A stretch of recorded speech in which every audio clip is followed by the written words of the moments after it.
Some superheroes can move faster than the wind. The men in Apollo 10 reached a record-breaking speed of around 25,000 miles per hour when the shuttle re-entered the Earth's atmosphere in 1969. Wouldn't we save a lot of time to be able to move that fast? But what's the catch? Air is not empty. Elements like oxygen and nitrogen, even countless dust particles, make up the air around us. When we move past these things in the air, we're rubbing against them and creating a lot of friction, which results in heat. Just like rubbing your hands together warms them up, or rubbing two sticks together makes fire, the faster objects rub together, the more heat is generated. So, if we're running at 25,000 miles per hour, the heat from friction would burn our faces off. Blah. Even if we somehow withstood the heat, the sand and dirt in the air would still scrape us up with millions of tiny cuts all happening at the same time. Ever seen the front bumper or grill of a truck? What do you think all the birds and bugs would do to your open eyes or exposed skin? Come on! I'm gonna feel that tomorrow! Okay, so you'll wear a mask to avoid destroying your face. But what about the people in buildings between you and your destination? It takes us approximately 1/5 of a second to react to what we see. By the time we see what is ahead of us and react to it, time times velocity equals distance equals 1/5 of a second times 25,000 miles per hour equals 1.4 miles. We would have gone past it or through it by over a mile.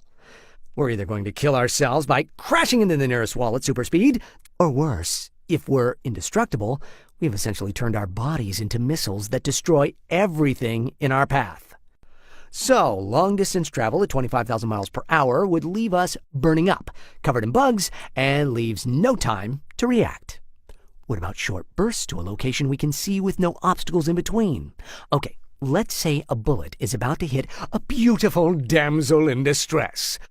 So our hero swoops in at super speed, grabs her, and carries her to safety.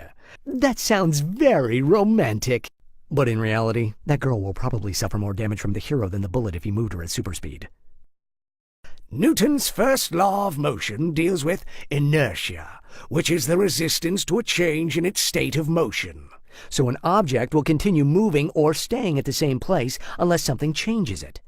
Acceleration is the rate the velocity changes over time.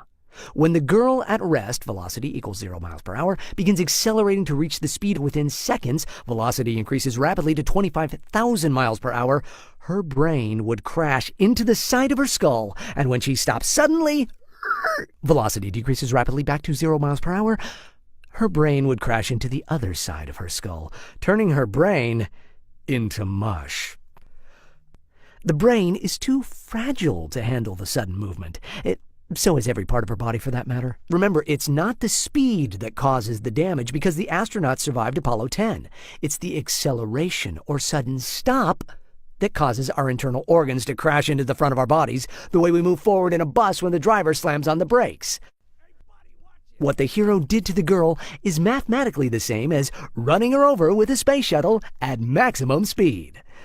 She probably died instantly at the point of impact. He's going to owe this poor girl's family an apology and a big fat compensation check. Oh, and possibly face jail time. Doctors have to carry liability insurance just in case they make a mistake and hurt their patients. I wonder how much superhero insurance policy would cost. Now, which superpower physics lesson will you explore next? Shifting body size and content. Super speed. Flight. Super strength. Immortality. And invisibility.